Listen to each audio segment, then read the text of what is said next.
Kerugian keuangan negara adalah berkurangnya jumlah kekayaan negara berupa uang, surat berharga, atau barang yang nyata dan pasti jumlahnya akibat perbuatan melawan hukum, baik secara sengaja maupun lalai. Dalam tindak pidana korupsi atau tipikor, kerugian ini menjadi unsur delik material yang wajib dibuktikan. Berikut adalah jabaran detail mengenai timbulnya kewenangan dan unsur-unsur kerugian negara dalam perkara korupsi. Timbulnya kerugian keuangan negara. Kerugian keuangan negara timbul karena adanya perbuatan hukum yang menyimpang dalam pengelolaan keuangan atau aset negara. Berdasarkan Undang-Undang Nomor 1 Tahun 2004, kerugian ini timbul karena 1. Tindakan melawan hukum yang adalah tindakan melanggar peraturan perundang-undangan. 2. Penyalahgunaan wewenang yang adalah kegiatan menggunakan jabatan untuk menguntungkan diri sendiri atau orang lain. 3. Kelalaian, yaitu kecerobohan dalam mengelola aset-aset negara. Berikut contoh timbulnya kerugian. 1. Markup atau penggelembungan harga barang atau jasa. 2. Proyek fiktif. Anggaran sudah dicairkan, tetapi barang atau jasa tidak ada. 3. Penyalahgunaan dana hibah atau dana sosial yang telah disumbangkan. 4. Penjualan aset negara di bawah harga pasar secara ilegal. Kita masuk pada pokok pembahasan yang kedua, yaitu kewenangan menetapkan kerugian keuangan negara. Berdasarkan putusan Mahkamah Konstitusi, lembaga yang berwenang secara konstitusional untuk menetapkan jumlah kerugian keuangan negara secara nyata dan pasti adalah Badan Pemeriksa Keuangan. Tetapi ada beberapa lembaga juga, yaitu 1.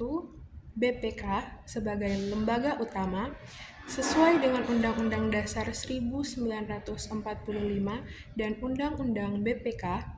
BPK berwenang memeriksa pengelolaan dan tanggung jawab keuangan negara. Hasil akhirnya adalah laporan hasil pemeriksaan atau LPH. Yang kedua, BPKP, yaitu Badan Pengawasan Keuangan dan Pembangunan. BPKP dapat melakukan perhitungan kerugian negara atas permintaan penegak hukum seperti Kejaksaan, KPK, atau Kepolisian berdasarkan Perpres Nomor 192 Tahun 2014.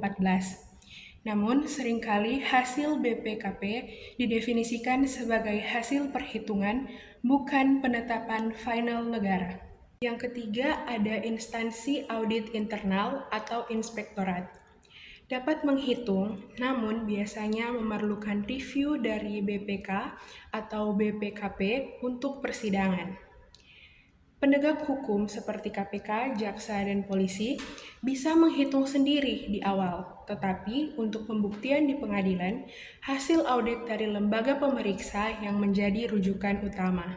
Kita masuk pada pembahasan yang ketiga, yaitu kerugian negara sebagai unsur delik korupsi. Kerugian keuangan negara merupakan unsur sentral dalam korupsi.